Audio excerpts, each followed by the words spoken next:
ભુજના સર્વામંડપ વિસ્તારમાં છેલ્લા 20 થી 25 દિવસથી પાણીની ગંભીર સમસ્યાને કારણે રહેવાસીઓ મુશ્કેલીમાં મુકાયા છે।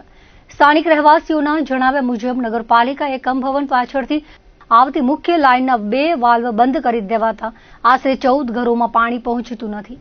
પાણી વૈકલ્પિક દિવસોમાં આવતું હોવા છતાં ઘરોમાં બિલકુલ ન મળવાને કારણે લોકોને પીવાના અને દૈનિક વપરાશના પાણી માટે ભારે હાલાકી ભોગવવી પડી રહી છે। સ્થાનિકોએ નગરપાલિકાના અધિકારીઓ સાથે મુલાકાત કરી બંને વાલ્વ તાત્કાલિક ખોલી આપી પાણી પુરવઠો પૂર્વવત કરવા રજૂઆત કરી હતી। અમારા એરિયાની લાઈન નગરપાલિકાની એકમ ભવનના પાછળથી આવે તો પાણી એકાદ રીએ ચાલુ રહીએ પણ ઘરમાં પાણી નથી આવતું। એના વાલ્વ 2 ફિટ કરી નાખીએ તો અમે અહીંયા રજૂઆત કરી હતી નગરપાલિકાના સાહેબને કીધું 2 વાલ્વ અમને ખોલી દો તો અમારા બધા 14 ઘરમાં પાણી આવી શકે। એ આજે 20-25 દી થયા અમારે એ 2 વાલ્વ અમને ખોલી દઈએ ને તો પાણી આવી શકે।